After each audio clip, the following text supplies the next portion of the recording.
Hi friends, welcome back. तो आज वही वीडियो हो रहा है जिसकी इतनी डिमांड तो मैंने कभी लाइफ में कभी किसी और वीडियो की शायद देखी ना, सुनी ना, पढ़ी होगी। तो यस फ्रेंड्स, आज हम कर रहे हैं आपकी अदालत में योगी जी का इंटरव्यू।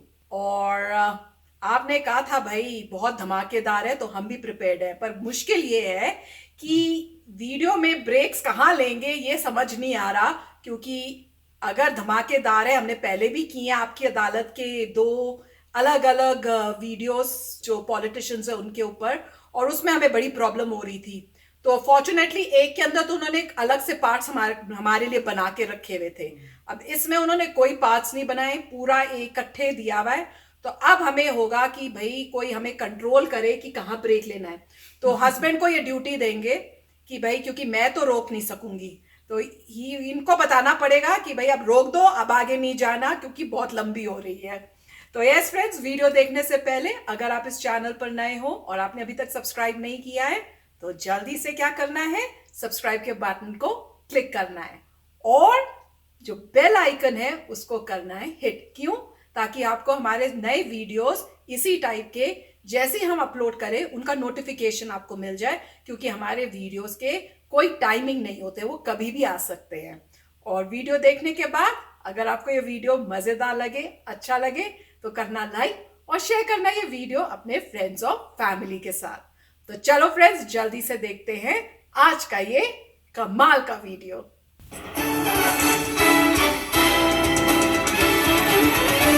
अब शुरू होने जा रहा है देश का सबसे बड़ा मुकदमा, आपकी अदालत रजत शर्मा के साथ।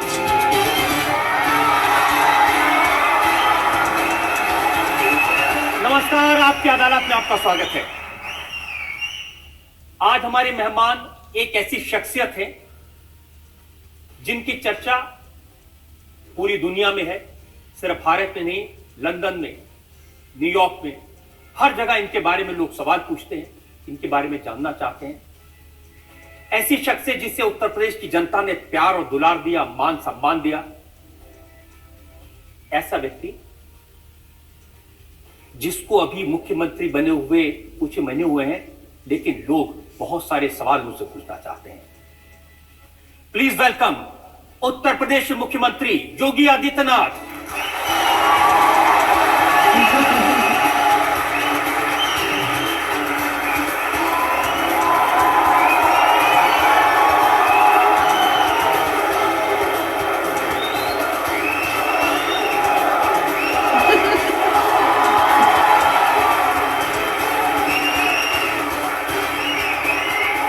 और एक और खास बात मैं आपको बता दूं, आपकी अदालत में आज जज उत्तर प्रदेश की जनता है, आप सब लोग हैं, आप सब लोग फैसला करेंगे आज के मुकदमे का। और इससे पहले कि इल्जामात और सवालात का सिलसिला शुरू करें, मैं सवाल पूछूं, सफाई मांगू योगी आदित्यनाथ से। एक नजर योगी आदित्यनाथ के पॉलिटिकल करियर। नाइस, हमें भी पता चलेगा। उत्तराखंड के गढ़वाल में एक राजपूत परिवार में जन्मे अजय सिंह को आज सारा देश योगी आदित्यनाथ के नाम से जानता है। बचपन से ही तेज दिमाग वाले अजय सिंह ने गढ़वाल विश्वविद्यालय से गणित में बीएससी की पढ़ाई की। फिर महंत अवैधनाथ के संपर्क में आए। 26 साल की उम्र में संन्यास लेकर योगी आदित्यनाथ का नाम पाया। आम सन्यासियों से अलग रहकर योगी आदित्यनाथ ने धैर्य और राजनीति के बीच संतुलन साधते हुए जन सेवा का रास्ता चुना। योगी आदित्यनाथ ने गोरक्षपीठ की धार्मिक जिम्मेदारी के साथ साथ महंत जी की राजनीतिक विरासत भी संभाली। 1998 में लोकसभा चुनाव जीतकर योगी आदित्यनाथ सबसे कम उम्र के सांसद बने। लगातार 5 बार लोकसभा चुनाव जीतने वाले योगी आदित्यनाथ 2017 के विधानसभा चुनाव में बीजेपी के फायर ब्रांड स्टार प्रचारक रहे।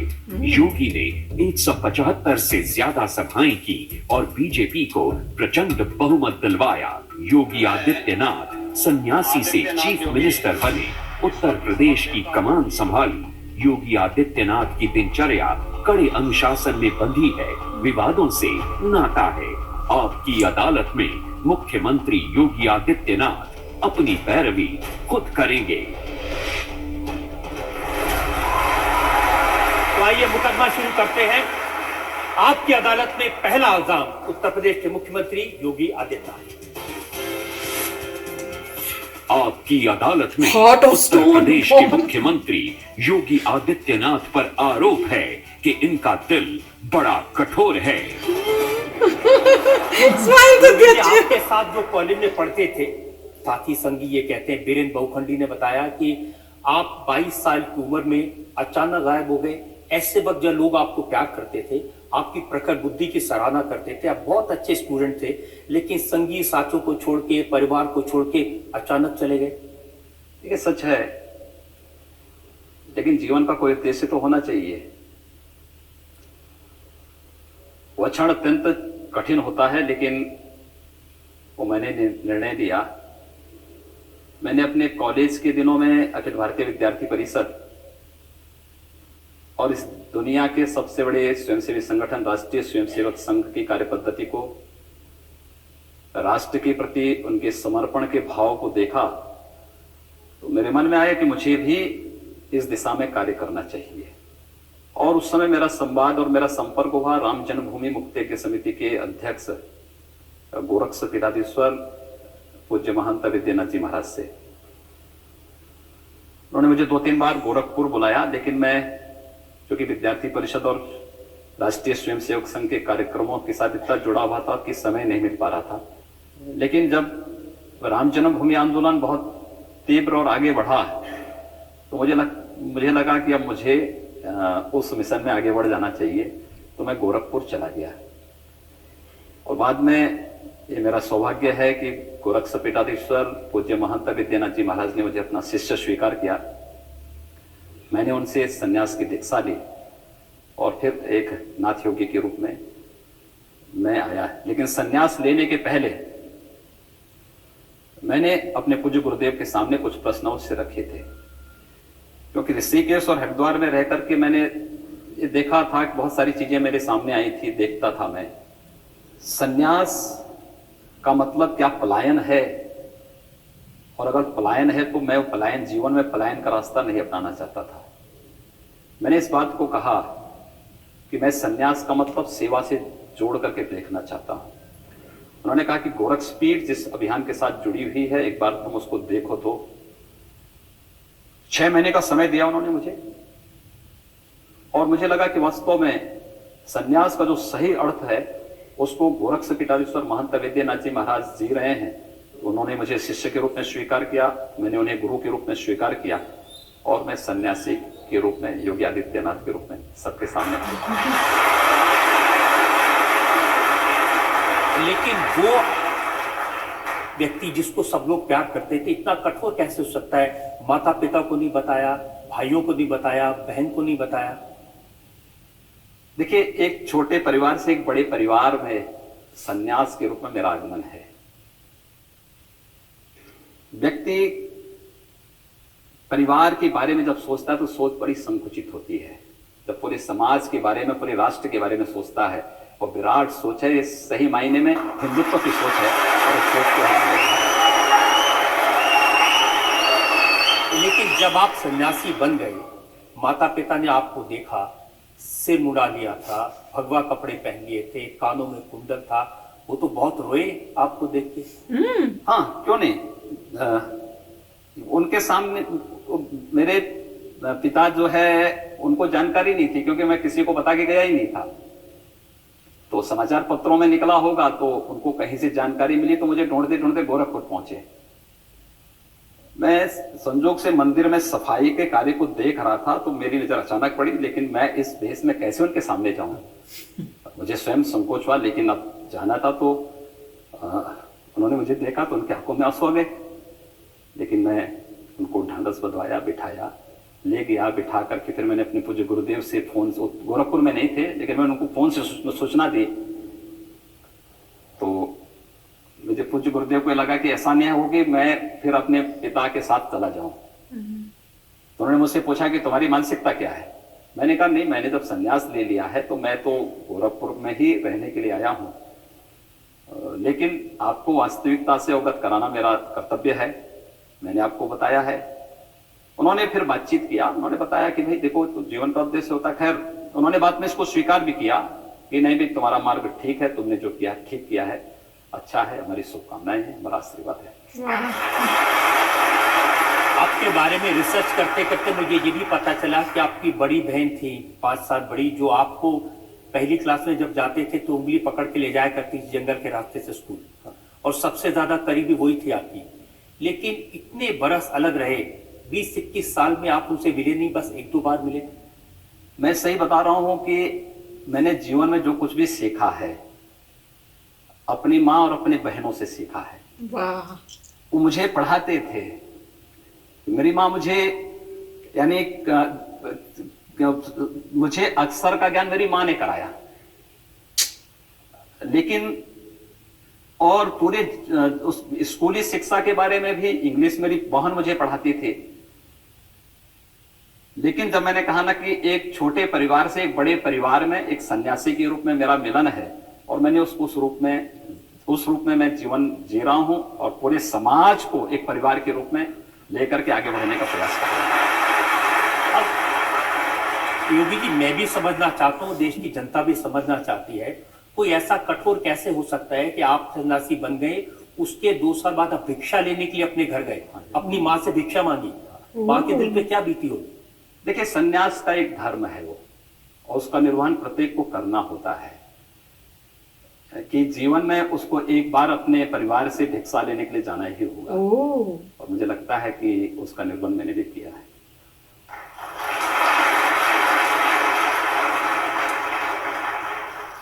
तो कभी मन में ये ख्याल नहीं आया कि मैं भी घर बसा लूं?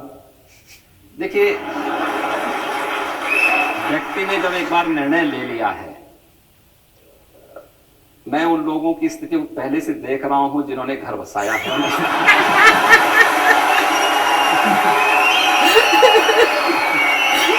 तो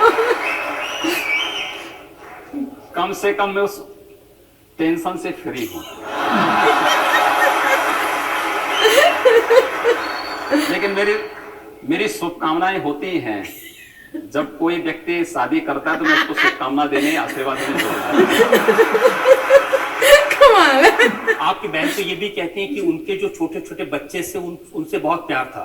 कॉलेज से लौटते समय आप उनके लिए टॉफी लेके जाते थे। हाँ, क्यों नहीं, मैं आज भी कहीं जाता हूं। अब तो मुख्यमंत्री के रूप में हो सकता है बहुत भीड़ भाड़ में जाने में थोड़ा ये होता है, लोग रोकते हैं, सुरक्षा वाले रोकते हैं, प्रशासन ऐसी व्यवस्था कर देता है। लेकिन एक सांसद के रूप में भी जब मैं वो जाता था तो मैं अपने पास 2-4-5 किलो टॉफी लेकर के या लड्डू लेके जाता था, और बच्चे मिलते थे तो उनको मैं टॉफी बांटता था। और किसी भी क्षेत्र में मैं जाता था, कहीं भी जाता था, यहाँ तक कि इलेक्शन के दौरान भी मैं कभी कभी मुझे ये तो रहता था कि इलेक्शन कमीशन इसको मान ले, लेकिन मैं मानता था इन बच्चों को कोई वोट तो देना है नहीं, इसलिए इलेक्शन कमीशन इस मामले में मुझे कटघरे में खड़ा नहीं कर सकता है। लेकिन तब भी वहां बच्चे मिलते थे तो मैं टॉफी और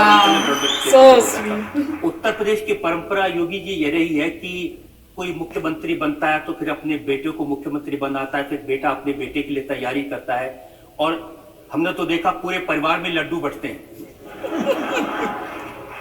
देखिए, आदरणीय मोदी जी ने और आदरणीय अमित शाह जी ने चुनाव के पहले इस बात को कहा था ना कि प्रदेश से परिवारवाद और जातिवाद को समाप्त करना है। तो मुझे लगता है कि जातिवाद और परिवारवाद की राजनीति को और तुष्टीकरण की राजनीति को ही समाप्त करने के लिए संभवतः मुझे भेजा गया है, और मैं उस कार्य को करूंगा। लेकिन आपने कभी सोचा था कि योगी आदित्यनाथ एक कल्ट फिगर बन जाएंगे पूरे देश में? अब लोग आपकी तरह बाल भी कटाना चाहते हैं। वाह। देखिए, मैं तो एक सन्यासी हूं। लोक कल्याण का मार्ग जितना भी प्रशस्त हो सकता है उतना मैं पूरी जी जान से उसके लिए प्रयास करूंगा, और मैं उसके लिए लगा हूं। मुझे पार्टी ने, मुझे हमारे राष्ट्रीय अध्यक्ष जी ने, आदरणीय प्रधानमंत्री जी ने एक अवसर दिया है उत्तर प्रदेश की जनता की सेवा करने का। उस दायित्व का निर्वहन मैं करने का प्रयास कर रहा हूं। मुझे लगता है कि आप सबकी शुभेच्छा से, शुभकामनाओं से मैं उसमें सफल हूँ। वेरी नाइस, अच्छा लगा। योगी जी, दुनिया को तो ये लगता है कि ये कैसा अजूबा है, ये कैसा नमूना है कि ये भगवे वस्त्र पहने हुए है, सन्यासी है, लेकिन राज सिंहासन पर बैठे। हाँ, ठीक बात है। ये भारत की वास्तविक परंपरा रही है। जिन्होंने भारत को नहीं समझा है वे लोग ये प्रश्न कर सकते हैं, लेकिन इस देश का योगी ही इस देश का राजयोगी भी बना है, और उस राजयोगी के रूप में उस दायित्व का निर्वहन दिल्ली में मोदी जी कर रहे हैं, तो उत्तर प्रदेश में उन्होंने दर्शन किया। बहुत अच्छा। ये जो आपके उत्तर प्रदेश की जिम्मेदारी मिली है, जिस तरह से निर्वहन कर रहे हैं, उसको लेकर के बहुत सारे सवाल मेरे पास में है। हम एक ब्रेक रुकेंगे और ब्रेक के बाद आपकी अदालत में उत्तर प्रदेश के मुख्यमंत्री योगी आदित्यनाथ पर एक और तो फ्रेंड्स, मजा आ रहा है, बहुत मजा आ रहा है सुनने में, बहुत ही हम्बल लग रहे हैं। जैसे मैं आप लोगों के कमेंट से पढ़ के सुनती थी, मुझे लगता था बड़े गुस्से वाले, स्ट्रिक्ट और उस टाइप के हैं, पर जब बातचीत कर रहे हैं और वो जो फेस पे स्माइल है और इतने प्यार से, आदर से बात कर रहे हैं, ये तो बहुत ही सिंपल इंसान लग रहे हैं। ये नहीं लग रहा कि इतने वो होंगे स्ट्रिक्ट टाइप। तो मुझे तो बहुत ही मजा आ रहा है देखने में, और मैं जल्दी से अब आगे के पार्ट्स देखना चाहती हूँ। बहुत ही अच्छे आंसर्स दे रहे हैं और आगे जाके देखने का मन है कि आगे और क्या क्वेश्चंस होते हैं, और इनको और इनके बारे में पता करने की बहुत ही उत्सुकता हो रही है मुझे। पर ये इतना अभी तक जो देखा है मजेदार है, बहुत ही अच्छा है, कमाल का है। बहुत ही बढ़िया था, बहुत ही अच्छा लगा देख के कि की पॉइंट ये थी कि उनके जो हैं कोई वाइफ नहीं है, कोई बच्चे नहीं है, उन्होंने अपनी लाइफ डेडिकेट कर रहे हैं अपनी कंट्री के लिए। जैसे वो कह रहे हैं कि मोदी जी कर रहे हैं अपनी लाइफ पूरे देश के लिए, वैसे उन्होंने मुझे भेजा है अपने उत्तर प्रदेश को हेल्प करने के लिए। और काफ़ी देखिए, काफ़ी स्माइल से बोल रहे हैं, काफ़ी आराम से बोल रहे हैं, और काफ़ी अच्छी बातें जानने को मिल रही हैं कि उन्होंने यही सोचा अपनी लाइफ में कि मेरी लाइफ का यूज़ क्या है, और फिर डिसीजन लिया कि वो जाएंगे और वो हेल्प करेंगे। और जैसे कहने संन्यास लिया है, संन्यास लेंगे, हेल्प करेंगे कंट्री के। और लोगों ने भी ये कहा था कि जैसे एक क्वेश्चन ये भी था कि अगर आप सैफ्रॉन कलर के क्लोथ्स पहनते हैं तो आप तो मतलब पंडित हैं, आप तो साधु हैं, तो आप कैसे पॉलिटिक्स में। तो उन्होंने यही कहा कि जैसे मोदी जी हैं वैसे मैं भी हूँ, और अल्टीमेटली अगर आप जानते होंगे इंडिया को तो आपको पता होगा कि अल्टीमेटली जो योगी है वही कुछ अच्छा कर सकता है लाइफ में, जिसका कुछ नहीं है, जिसकी कोई अपने कोई फैमिली नहीं है, उसकी फैमिली पूरा देश है, वही इंसान अच्छा कर सकता है, वही सोच सकता है उसके लिए। तो काफ़ी अच्छी बात है कि कोई सन्यासी हैं और वो देश की हेल्प कर रहे हैं, और काफ़ी खुशी खुशी बता भी रहे हैं कैसा उनका ट्रांजिशन हुआ था, कैसे उन्होंने अल्टीमेटली जो है डिसाइड किया कि वो चले जाएंगे, और पूरा जो है जैसे बोल रहे थे कि बड़े रोल में आएंगे, अपनी फैमिली, अब वो पूरी दुनिया को अपनी फैमिली सोचेंगे, संन्यास ले लेंगे।